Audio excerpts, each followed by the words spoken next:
결혼한 부부들 한번 대답해 보세요. 성격 차이가 없는 부부 어디 있어요? 말해봐요. 어디 있어요? 다 서로 다르니까 만나서 사는 거 아니에요? 똑같은 성격이 어디 있나요? 천하에. 또 여자들이 이혼하면서 많이 들고 나오는 명분이 뭔가 하면 폭력이라고 그래요. 그건 남자가 잘못하는 거예요. 어디 때릴 데가 없어서 여자를 때려요. 그 다음에 또 하나 들고 나오는 이유가 가치관이 너무 형편없어서 같이 못 살겠대요. 그러나 여러분, 가치관이 똑같은 부부가 어디 있어요? 이거는 구실이 될 수가 없는 것인데 오늘날 많은 젊은이들이 이것을 구실로 해가지고 갈라서는 것입니다.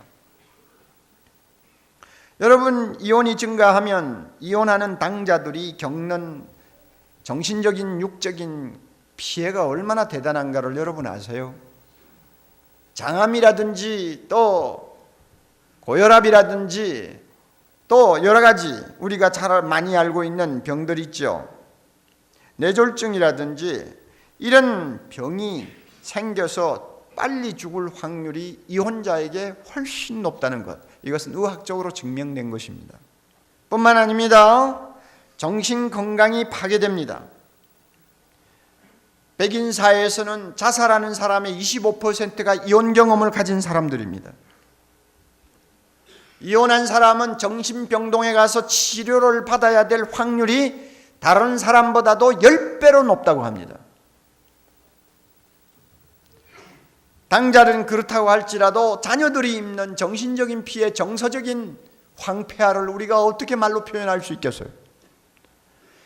이혼해서 결손이 된 결손가정의 자녀들이 범죄할 수 있는 확률, 사회적으로 범죄의 뿌리가 될 수 있는 확률이 정상적인 가정의 2배치라는 것을 우리는 너무나 잘 알고 있잖아요. 그러니까 하나님이 짝지어 주신 거 사람이 나누지 못하느니라고 하셨고, 예외 조항이 있어도 그것은 최우수단으로 사용해야지, 그저 잠깐 어려운 고통을 피하는 도피처로 사용하면 이것은 모두가 망하는 거예요. 개인도 망하고 자녀손도 망하고 사회도 망하고요. 다 망하는 거예요. 오늘 우리 앞에 정말 행복한 나날이 있을 수 있을까? 이 사회의 앞날이 과연 밝을 수 있을까? 우리가 참으로 노래하면서 서로 사랑하면서 살 수 있는 사회가 올까? 이 식으로 나가면 비관적입니다. 가정 기본 단위가 깨지는데 거기에 무슨 행복이 있고 서로가 믿고 사는 사회가 형성될 수 있습니까? 여러분 가운데 결혼한 부부들,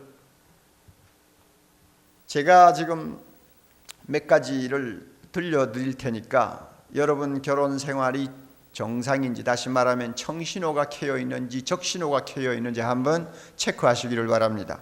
리더스 다이제스트에 이런 내용이 있어요. 결혼 생활의 위험 신호들은 이런 것들이다 하고는 몇 가지를 예를 들어 놓은 것이 있습니다. 제가 읽어 드릴게요. 여러분의 결혼 생활, 부부 생활을 한번 점검해 보세요. 당신은 이제 더 이상 함께 둘이서 웃지 않습니다. 당신은 속마음을 부부가 서로 털어놓기보다는 친구를 더 많이 찾습니다. 당신은 부부관계가 활기를 잃어버렸습니다. 당신은 배우자가 보기 싫어 귀가를 꺼립니다.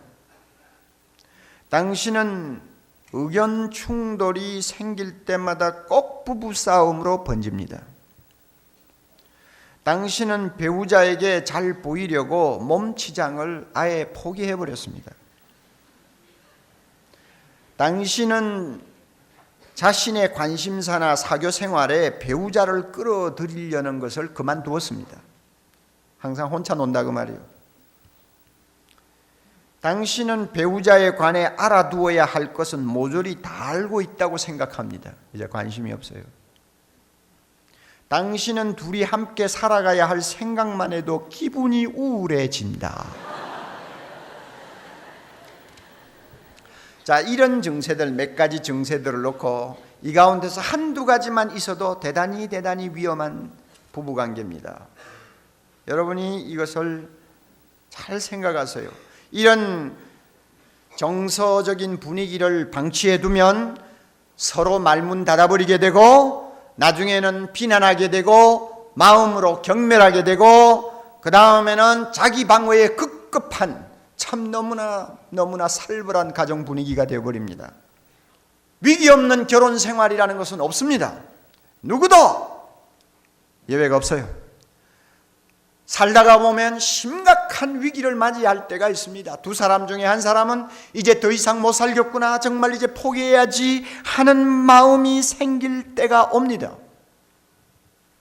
그러나 강한 부부가 누군가 이런 위기를 잘 극복하는 것이 강한 부부요. 훌륭한 부부관계란 어떤 것이냐? 거에 끊어질 만큼 늘어나고 가늘어져서 이제는 안 되겠다 싶을 때에 끊어지지 않도록 하는 것, 이게 강한 부부요. 그러므로 최선을 다해 가꾸어야 합니다. 그러기 위해서 우리가 꼭 기억해야 될 것 여러 가지가 있습니다만은 특별히 오늘 제가 한 말씀 드리고 싶은 거 있습니다. 뭐냐 하면 서로 수용하는 것입니다. 상대방이 있는 그대로 받는 거요.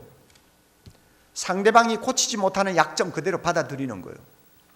내가 아무리 더 좋은 것을 원해도 그 사람이 해주지 못할 때는 해주지 못하는 그대로 받아들이는 게 수용입니다. 수용이 중요합니다. 세상에 완전한 배우자라는 건 없지 않습니까? 완전한 남편 어디 있어요? 완전한 아내가 어디 있어요? 아무도 없어요. 게다가 우리는 불완전한 사람끼리 만나가지고 한평생을 사는 것입니다. 만났다고 완전해집니까? 아닙니다. 불완전한 사람이 평생 팔짱 끼고 불완전한 대로 두 사람이 걸어가는 게 인생이요.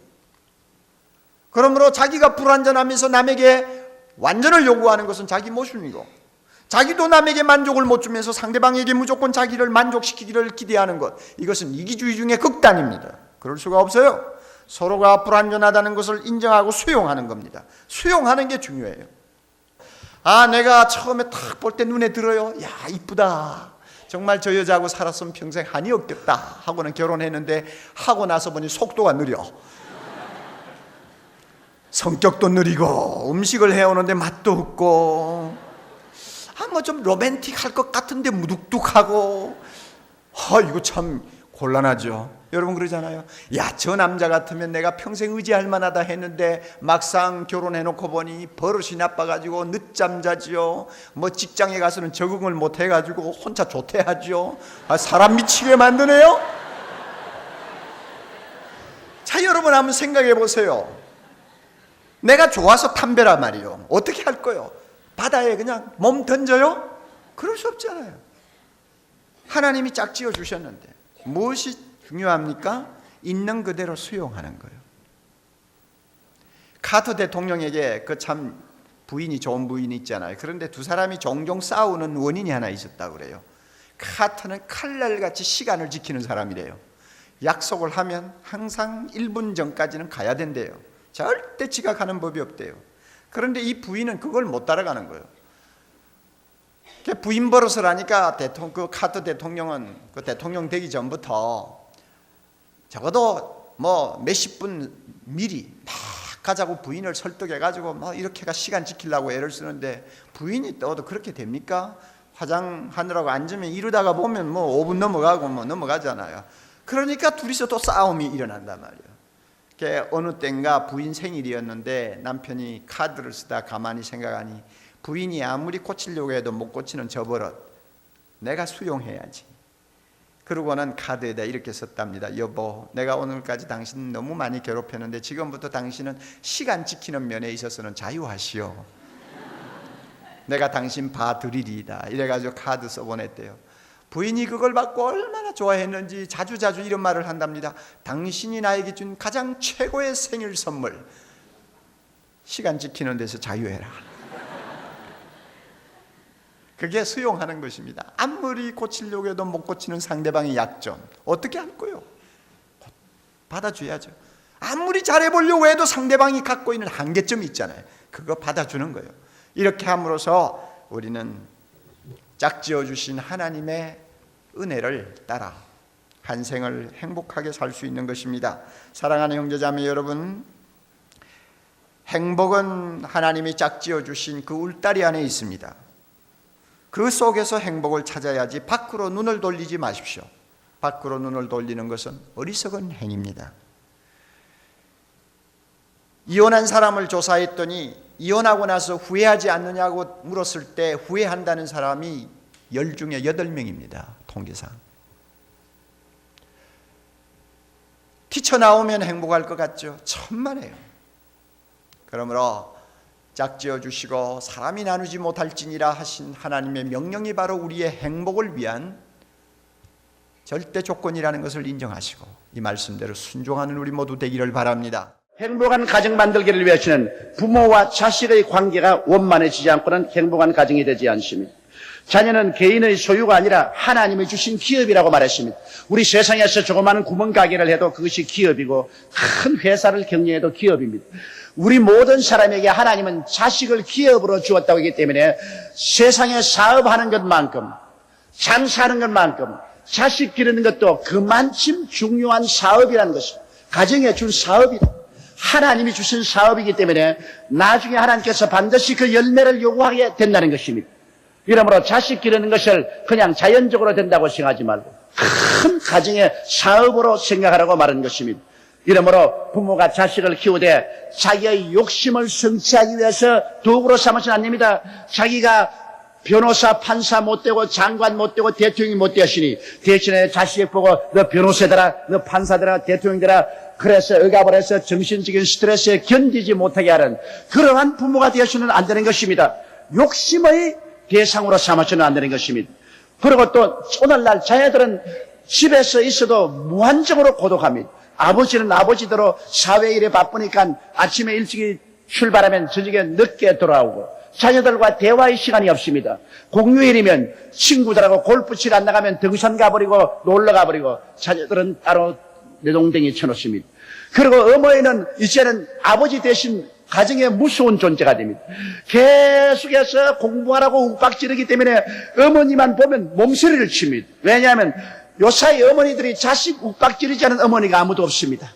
학교 갔다 오면은 곧장 너 밥 먹고 난 다음 피아노 교습실로 가거라. 피아노 교습실에 갔다 오면 그림 그리는 데 가거라. 그림 그리는 데 갔다 오면 웅변한 데 가거라. 웅변 갔다 오면 태권도 갔다 오너라. 정신이 없습니다, 애들이. 그래서 자녀들은 굉장히 정신적으로 고독해서 반발하고 있습니다. 그렇기 때문에 나중에 대학 입시를 져서 들어가면 이제는 해방과 자유다. 이제는 가정에서 해방과 자유다. 어마어마한 공부와 의무에 대한 해방과 자유다. 그래서 실제로 공부하지 않냐고 그때부터 노는 것이 의무가 되는 것입니다. 오늘날 미국이나 고라파는 그렇지 않습니다. 중학교, 고등학교 때 애들은 별로 공부하지 않고 많이 놉니다. 그러나 대학에 들어가서는 무시무시하게 공부합니다. 공부하지 않으면 절대로 성급하지 못합니다. 졸업하지 못합니다. 우리 한국은 거꾸로 되어 있습니다. 이것은 너무나 어릴 때 가정에 스트레스를 받았기 때문에 그 고독을 풀기 위해서 대학 들어가면 공부를 하지 않고 노는 그러한 악순환이 이루어지고 마는 것입니다. 이러므로 자녀 교육이라는 것은 자녀는 부모를 거울로 삼습니다. 무슨 교육해도 가정교육이 가장 중요한데 가정교육에 부모님이 아무리 말을 많이 한다고 해서 그 말로서 변화되지 않습니다. 자녀들은 부모를 보고 배웁니다. 아버지 어머니를 보고 배웁니다. 아버지 어머니가 화목하면 화목해야 되겠다. 싸우면 우리도 싸워야겠다. 아버지 어머니가 헛선말을 쓰면 우리도 헛선말 써야 되겠다. 아버지 어머니가 거울인 것입니다. 그렇기 때문에 아들 장가 보내려고 하거들랑 그 집에 가서 딸 어머니를 보면 합니다. 며느리 구할 때 어머니를 보면 그 딸이 어떤 것을 알 수 있고 사위를 구하려면 그 사위의 아버지를 보면 그 사위가 어떠한 것을 알 수 있는 것입니다. 왜? 자녀들은 부모를 모델로 해서 자기의 모든 언어, 심사, 행동을 성장시키는 것이기 때문에 또 어린아이는 1살부터 6살까지의 그 인격의 모든 기초가 이루어지기 때문에 1살부터 6살까지 부모와 같이 지나면서 부모의 영향력을 최대로 받습니다. 이러므로 자녀 교육이란 부모의 삶을 그 모델로 삼기 때문에 부모가 처음부터 주님을 경배해서 가정예배 잘 보고 성경 공부 열심히 하고 교회 열심히 애들 데리고 나가고 하나님을 경외하고 주 안에서 화목하게 살면은 이것이 자녀들에게 깊이 뿌리 내립니다. 여러분 산에 가서 나무를 뽑아 보십시오. 어린 나무는 쉽게 뽑아지지만은 큰 나무는 아무리 뽑아도 뽑히지 않습니다. 마땅히 해야 할 길을 어린아이에게 가르치라. 그래야만 그의 머리가 100발이 되어도 그 길을 떠나지 아니할 것이라고 말씀한 것입니다. 그럴 뿐 아니라 자녀를 기를 때 부모들은 자녀가 잘했을 때는 칭찬하고 상을 주고, 그리고 잘못했을 때는 따끔하게 꾸짖고 채찍을 때리는 것을 잊지 말아야 되는 것입니다. 잘해도 내버려 놓고 잘못해도 우야우야 내버려 놓으면 완전히 아이들이 자라면서 행동 규범을 잃어버리고 마는 것입니다.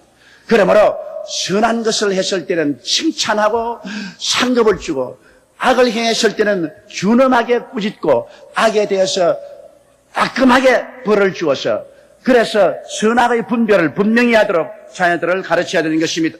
그뿐 아니라 자녀들과 함께 살 때 친구가 되어주고 좋은 추억을 많이 만들어줘야 되는 것입니다. 얼마 있지 않으면 자녀들은 부모를 떠납니다. 그러나 부모와 같이 있을 때 많은 좋은 추억, 같이 여행도 하고 등산도 하고 같이 방학도 지내고 낚시도 하고 놀아도 주고 하는 이러한 추억들이 그들 마음속에 있으면 부모를 떠나고 난 다음에도 그 추억이 기초가 되어서 늘 부모를 즐겁게 생각하는 것입니다. 그러나 늘 공부하라는 소리만 듣고 호령만 하는 그러한 나쁜 추억을 가지고 있으면 나중에 집을 떠나셔도 부모에 대한 좋은 인상이 하나도 없습니다.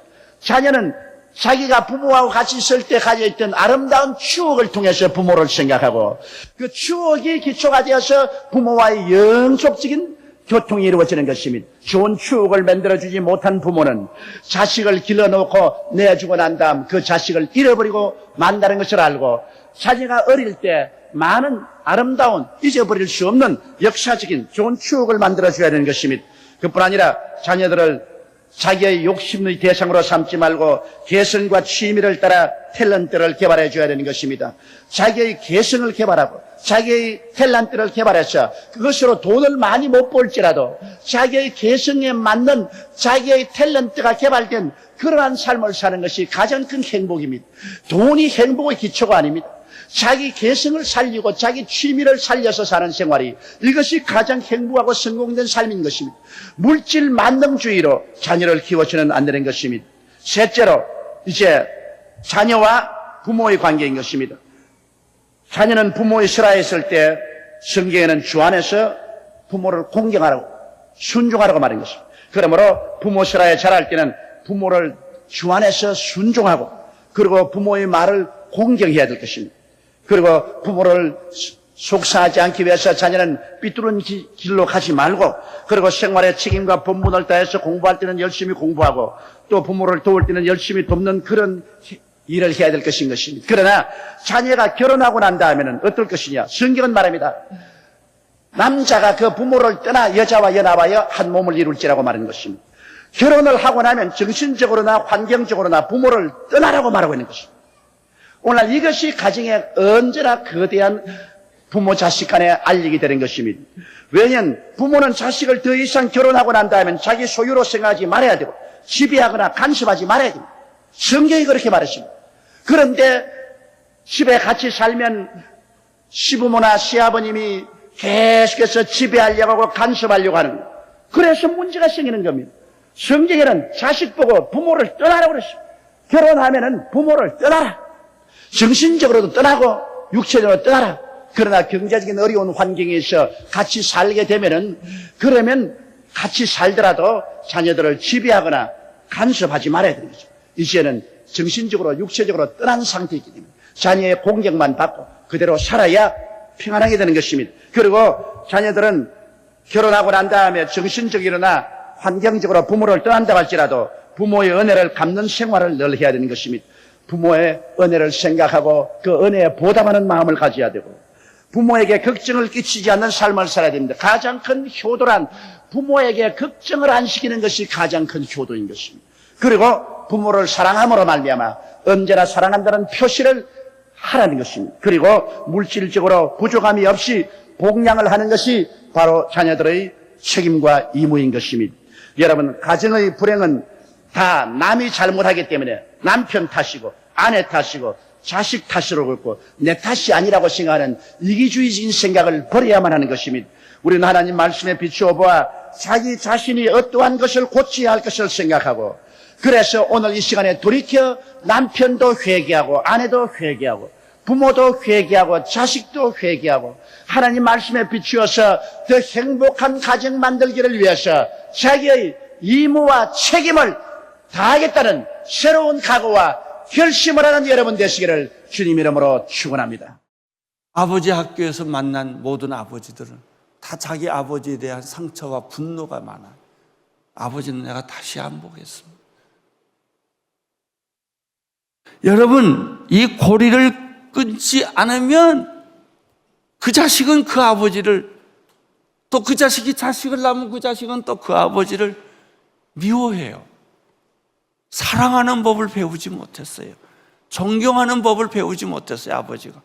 우리는 전쟁을 치르면서 모든 아버지들이 자기 자식 사랑하는 걸 못 배웠어요. 자기가 배운 것은 자기 아버지가 자기 어머니 때리는 거, 욕하는 거, 술 먹고 늦게 들어오는 거, 횡포 부리는 거, 둘째 부인 얻는 거, 이런 것만 보고 자랐어요.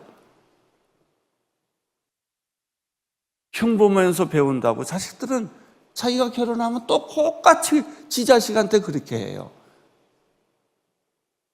그 자식이 또 결혼하면 어떻게 또 그렇게 해요.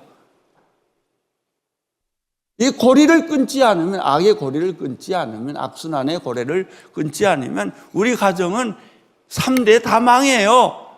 행복할 수가 없게 되는 거예요. 자, 왜 부모를 공경하는가? 가정의 소중한 선택 때문에요. 소중함 때문에. 사탄이 두 가지 일을 하죠. 교회를 분열시키고 가정을 분열시키는. 교회를 분열시킴으로 우리 믿음의 고향을 없애버리고, 가정을 분열시킴으로 우리의 삶의 고향을 없애버리는 거예요. 인간은 영원한 애떠랑째 이방인이 돼버리는 거예요. 교회가 회복되면 모든 악의 세력이 물러가요. 가정이 회복되면 모든 불안, 염려, 근심, 걱정이 살아납니다. 마지막으로 왜 부모를 공경해야 되느냐? 미움의 고리를 끊기 위해서. 나는 그렇게 얻어맞고 상처받고 부모가 나에게 강요를 많이 해서 나는 불행해졌어요. 그러면 당신은 당신 자녀에게 그런 모습을 또 보여줘요. 그 자녀는 또 보여줘요. 그 자녀는 또 보여줘요. 악순환의 고리는 수백 년 계속됩니다. 이 고리를 끊어야 돼요. 암세포는 제거해야 돼요. 계속 암세포가 번져요. 건강한 세포로 바꿔야 돼요. 이게 뭐냐? 부모 사랑. 부모는 비록 당신을 버렸고, 부모는 비록 당신에게 상처를 줬다 할지라도, 지울 수 없는 상처를 당신에게 줬다 할지라도 부모를 용서하고 부모를 공경하고 부모를 다시 사랑해야 돼요. 이것이 시작되면 여러분의 자녀는 여러분을 보고 그걸 배울 거예요. 그래서 다음 때는 좀 더 나아지고, 다음 때는 좀 더 나아지고, 다음 때는 좀 더 나아지고. 그래서 우리 자녀들이 효도하는 부모가 돼요. 절대로 자기 자녀들에게 엄마, 아버지 무시하는 말, 행동을 해서는 안 됩니다. 아무리 부모가 그랬다 하더라도, 눈물을 머금고 가슴에 피멍이 들었다 할지라도 그 고리를 여러 군데에서 끊어야 돼요. 그리고 부모를 공경해야 돼요. 그거를 여러분 자녀들에게 보여줘야 돼요. 시간이 너무 많이 가서 제 얘기는 여기서 마치려고 해요. 할 말이 많은데, 제가 눈물을 흘리면서 본 다큐멘터리가 하나 있어요. 그건 아버지 학교에서 만든 거예요. 어느 부모가 자기 자식한테 무섭게 해대요. 야단치고 때리고. 그러니까 이 자식은 겁에 질려서 살 수가 없어요. 근데 어느 날 이 아버지가 자기 아들과 딸을 데리고 산소에 갔어요. 네 할아버지다. 인사드려라. 우리 할아버지 없어요. 아니야. 할아버지야. 비석의 비문에는 할아버지 이름이 없어요. 왜냐하면 자기 어머니는 두 번째 부인이었어요. 근데 첫 번째 부인이 하도 난리를 쳐가지고 이름을 못 넣게 했어요. 그래서 자기 이름이, 아버지 이름이 없는 거예요. 그러니까 이 아들은 어머니가 가난하게 병들어 죽었거든요. 이거를 보고 자라난 부모, 그 아들은 아버지에 대한 분노, 아버지에 대한 복수심, 이것이 그 인생에 전부 가득 찼어요. 그러니까 그러고 싶지 않았는데도 지가 아기를 낳으니까, 자신이 아기를 낳으니까 그 아이를 그렇게 힘들게 하고 야단치고 때리고 못살게 그런 거예요. 그러니까 이 아이가 성격이 나빠진 거예요. 내가 그랬는데 나는 다시는 내 할아버지는 용서를 할 수가 없다. 죽어서도 용서를 못한다. 우리 어머니를 그렇게 비참하게 죽게 만들고, 그랬더니 아버지가 내 이름도 없지 않냐. 나는 이 집에서 이름도 지어버렸다. 그래 내가 얼마나 상처받고 자랐겠냐. 근데 이 아버지가 아버지 학교를 왔어요. 아버지 학교를 와서 우리 집안이 불행한 이유를 이 남자가 발견을 한 거예요. 그리고 예수를 믿게 됐어요. 그리고 결정을 했어요. 내가 할아버지를 용서하리라. 비록 우리 어머니를 그렇게 불행하게 죽게 만들고 나는 할아버지 얼굴도 본 일이 없고 우리 아버지를 그렇게 폭력적으로 만들었던 우리 할아버지, 내가 예수의 이름으로 용서하리라.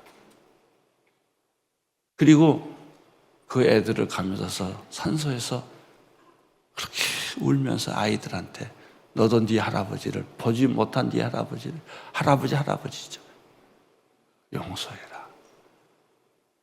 나는 그 장면을 잊지를 못해. 아이들이 거기서 분노를 폭발하는데 울면서 나는 절대 용서 못합니다. 이런 사람은 용서 못합니다.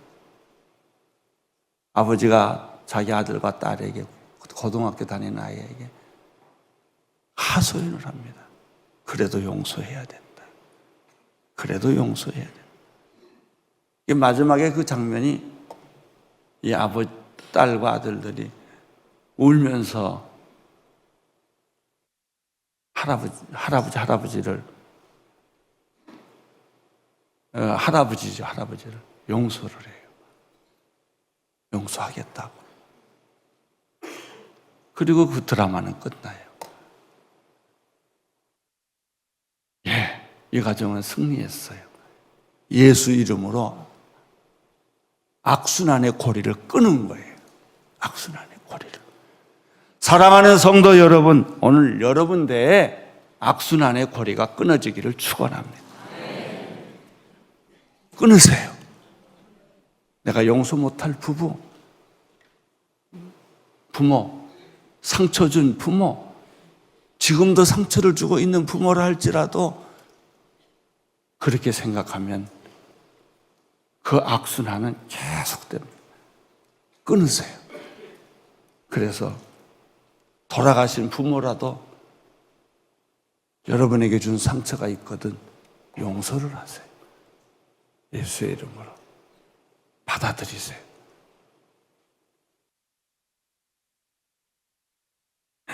요즘 세상이 어떻게 된 건지 부모가 자식을 용서하는 게 아니고 자식이 부모를 용서하는 시대가 됐어요. 그렇게 험해진 거예요, 세상. 부모를 공경하라. 이것이 약속이 있는 첫 계명이니라. 인간 사랑은 부모 사랑으로부터 시작된다. 하나님의 축복이 여러분에게 함께 하시기를 축원합니다.